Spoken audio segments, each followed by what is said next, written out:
عليكم في شهيوات شوشو. اليوم غادي نقدم لكم غراتا بالمقارون. في هاد الغراتا نحتاجو هنايا عندي المقارون كما راكم تشوفوا. خديت هذا النوع الدائري جاي على شكل حلزون. هنا خديت لينوي، وهنايا خديت هذا الرسور جاي على شكل كيما الرسور. درت 3 انواع. طوله فاخس عندي هنايا. عندي حشوه خدمتها بالبلون بولي، بصل مقطع، ملح، فلفل كحل، كركم وسكنجبير. هنايا عندي لاصوص بيشاميل. انا غادي نوريكم طريقه تحضيرها كيفاه حضرتها. انا عندي هنايا الملح، فلفل كحل ولاصوص بيشاميل. هنايا عندي صحه زيتون والفخوماج للافخس. اما بالنسبه لاصوص بيشاميل اللي غادي نستخدموها، انا عندي 2 مغارف تاع فارينه، 2 مغارف تاع زبده، وهنايا 45 سنتيلتر تاع الحليب، بمعنى 450 ملل تاع الحليب. اولا هنايا غادي ناخذ الطاوه كما راكم تشوفوا. غادي ناخذ الزبده،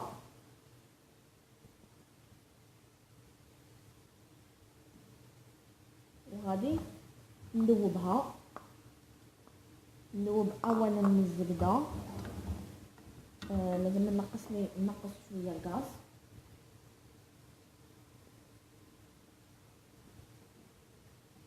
باش ما تنحرقش الزبده. نديرو حراره متوسطه. كما راكم تشوفوا هذه الكيفيه. نعاود لكم الحليب. هنايا قلنا في الحليب نديرو 450 ملل، اي 45 سنتيلتر. انا استخدمت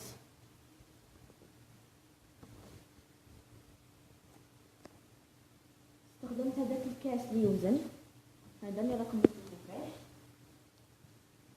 هايلا ليكيد 45 سنتيمتر كما راكم تشوفوا.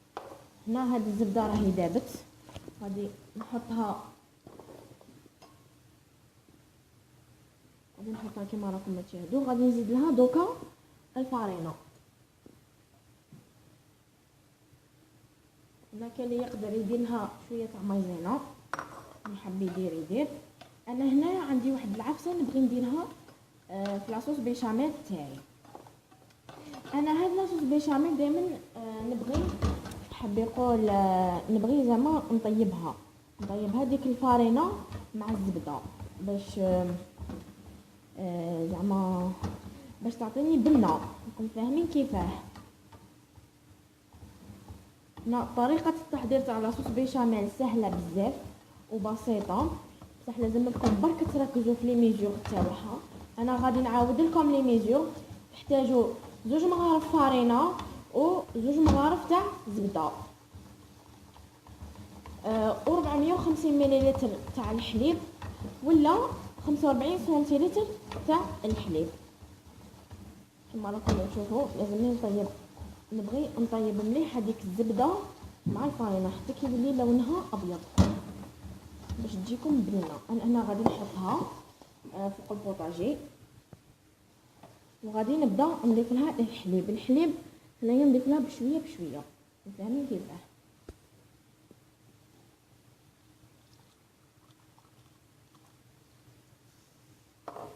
ونبدا نحركها.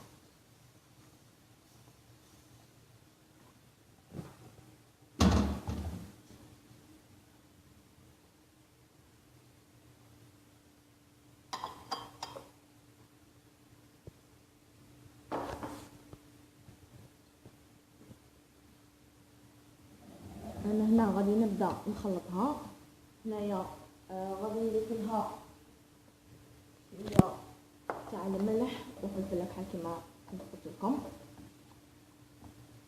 هنايا الفلفل الكحل اختياري، اذا نتوما بغيتو تستخدموا فلفل الكحل استخدموه، اذا ما بغيتوش ما تستخدموش. هنايا غادي نستخدم ملعقه تاع الملح، ملعقه شويه هذا ونستخدم نصف ملعقه تاع الفلفل الكحل كما راكم تشوفوا. هنايا نعاود نقول لكم باللي الفلفل الكحل اختياري، اللي يبغي يديرو واللي يبغي ما يديروش. هنايا لازم لكم طيبوها مليح هذيك لاصوص بيشاميل تاعكم كما انا راني كما راكم تشوفوا فيها انا ندير، لازم ما يبقاو لكمش فيها هذوك التكتلات. انا كما تشوفوا ما عنديش هذوك التكتلات، غادي نضيف لها هنا شويه تاع الحليب، لازم نخليها ليكيد باسكو هذه مقارون ولازم تكون ليكيد. انا هنايا طيبت غير شويه في هذه الكميه اللي راكم تشوفوا فيها، غادي نضيفها في الكميه اللي كنت درتها من قبل. غادي نطيبها غير شويه كما راكم تشوفوا يا اعزائي المشاهدين.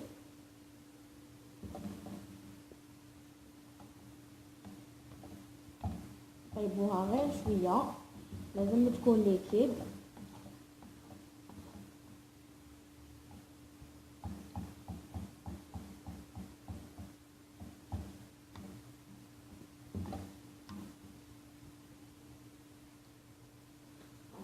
نخليها تغلي شويه.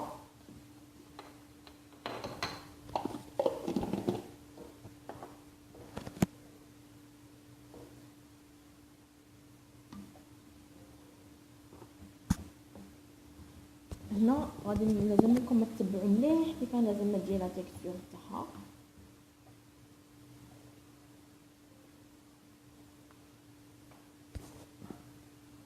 انا هنا بهاد لاغاب الكبيره نورمالمون صايره يبدا الطبيعه اعزائي المشاهدين. صاي هذا هو، غادي نوريكم بلا كويير لا تيكستور تاعها كيف لازم تجي. شوفوا هنا غادي نبلعها من النار، عفوا. صاي كما راكم تشوفوا جات لا تيكستور تاعها ولا اروع. لازم تكون نوري لكم لا تيكستور تاعها، شوفوا، وما لازمش يكون فيها هذوك التكتلات.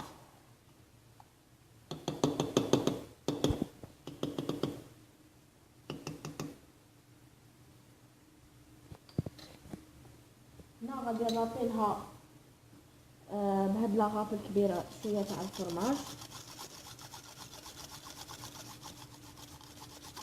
باش نعطيها ليغو.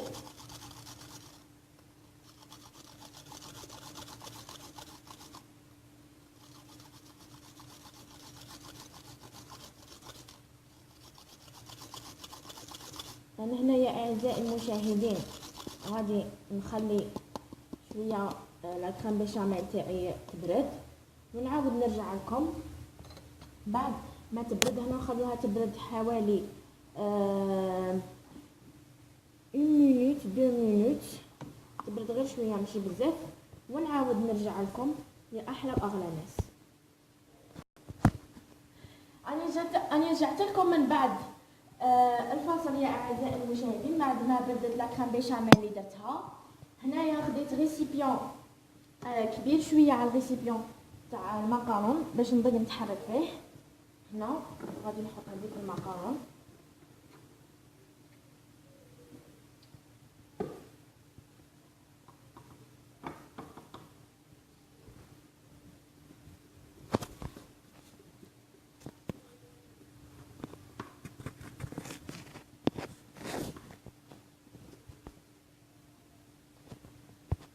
هنايا اعزائي المشاهدين بعد ما درت المقارون في الريسيبيون الكبير اللي درتو غادي نضيف لها هنايا شويه تاع صوص بيشاميل. هنايا غادي نضيف شويه في المقارون والكميه الاخرى نضيفها زعما من الفوق باش ما تبقاليش المقارون ناشفه، فهمتوني؟ غادي نضيف شويه وغادي نخلي شويه كما قلت لكم. غادي نخلط باش نخلطها بلا سباتولي، نخلطها بها باش تخلط لي مليح.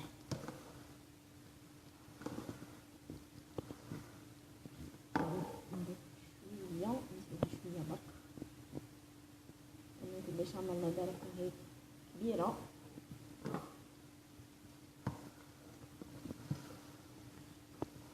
قلت لكم هذه الوصفه سهله.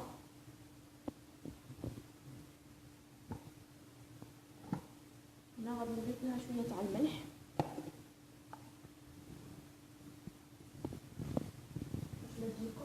باش ما تجيكمش مسوسه. نضيف لها شويه باسكو الماكارون مسوسه. غادي نضيف لها حوالي هذه الكميه صغيره برك. هنا غادي نخلطها. غادي ندير فيها دروك هذا الحشو كما قلت لكم نديرو فيه لو بلون بولي، البصل، ملح، فلفل كحل، سكنجبير والكركم. هنايا الحشو ماشي شرط تستخدموا هذا الحشو اللي استخدمته انا، تقدروا تستخدموا السبانخ، تقدروا تستخدموا الطونه، تقدروا تستخدموا نابورت كان حشو، هاديش نابورت كان طاس. تقدروا تستخدموا اللي راكم باغينها واللي عندكم في الدار. هنايا في هاد الوصفات نستخدموا سواء راح نطيبوا كاع ربات البيت يستخدموها ونطيبوا كاع الناس يستخدموها كما راكم تشوفوا فيا يا اعزائي المشاهدين. وهنايا غادي نضيفوا هاد الزيتون هذا الاخضر، غادي نضيفوا باش يعطيني البنه.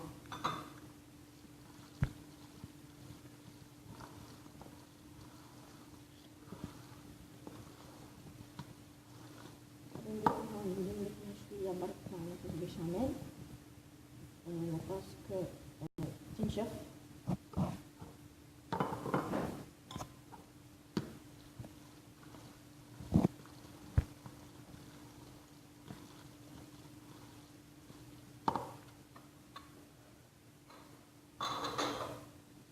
هنا يا اعزائي المشاهدين بعد ما كملت الخلط كما راكم تشوفوا هاي ولات الله شحال راهي تشهي. هنا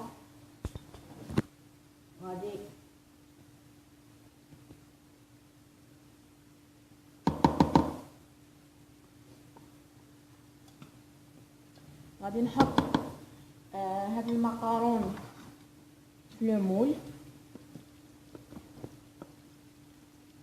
كما راكم تشوفوا فيا يا اعزائي المشاهدين.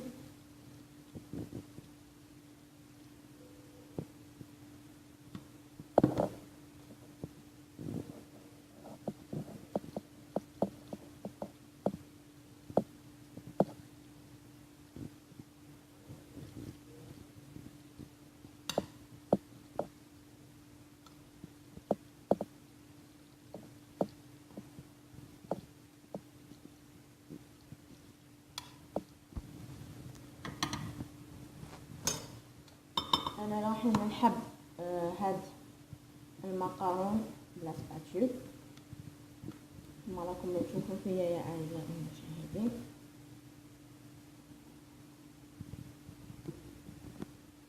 انا هنايا كنت مسخنه الفرن من قبل، غادي نسيها بلا سباتول كما راكم تشوفوا فيا يا اعزائي المشاهدين. نسيها بيان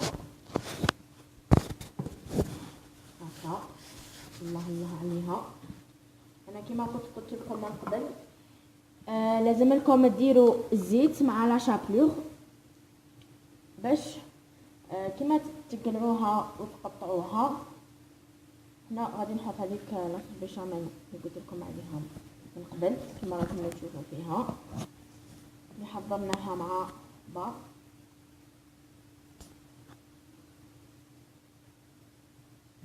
هنا اذا بغيتوا هذيك لاصوص بيشاميل ضيفوا لها حبه تاع بيض، ضيفوا لها كما تقدروا تاني ما تضيفولهاش البيض.